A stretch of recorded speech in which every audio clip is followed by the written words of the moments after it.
शाळेसंदर्भातलीच अल्पसंख्याक शाळांमध्ये टीईटी बंधनकारक नाही असं महत्त्वपूर्ण निरीक्षण उच्च न्यायालयाच्या नागपूर खंडपीठानं नोंदवलेले. अंतिम निर्णय होईपर्यंत अट सक्तीची नाही, नियुक्ती नाकारणं योग्य नसल्याचं स्पष्ट मत व्यक्त केलेलं आहे. अकोला शिक्षणाधिकाऱ्यांचा आदेश रद्द केला असून शिक्षक नियुक्तीला न्यायालयाने मान्यता दिलेली आहे. तसेच अल्पसंख्याक संस्थांना आरटी लागू नसल्याची शासनाच्या सूचनांच्या न्यायालयाने इथे उल्लेख केलेला आहे.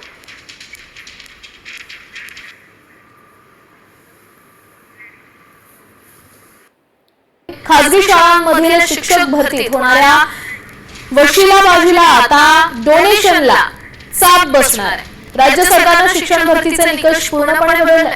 आता संस्था चालकांच्या हातातील मुलाखतीचे अधिकार कमी करण्यात आले.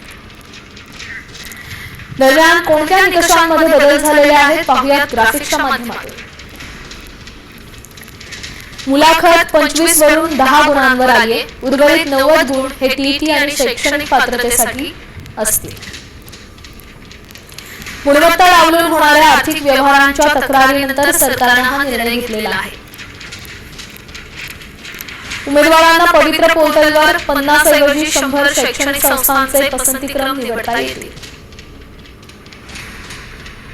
अन्यायाविरोधात उमेदवार, शिक्षणाधिकारी आणि शिक्षण उपसंचालकांकडे दाद मागण्यात येईल.